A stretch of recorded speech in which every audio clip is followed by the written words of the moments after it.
Albert.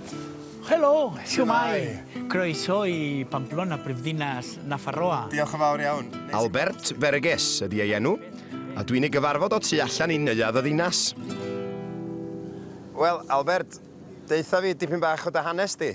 Dwi'n dod o Barcelona, Reit. catalanwr ydw i, ond dwi'n byw ers 15 blynedd yn ôl ar bwys a Pamplona, a Prifddinas Nafarroa. A dwi'n licio fod fan hyn.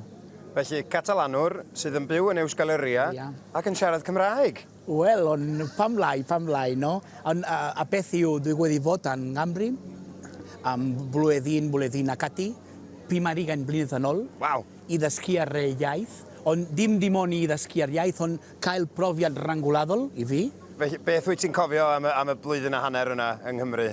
Wel, y peth cynta, a pobl. Pobl caredig iawn, a tirlun perffaith.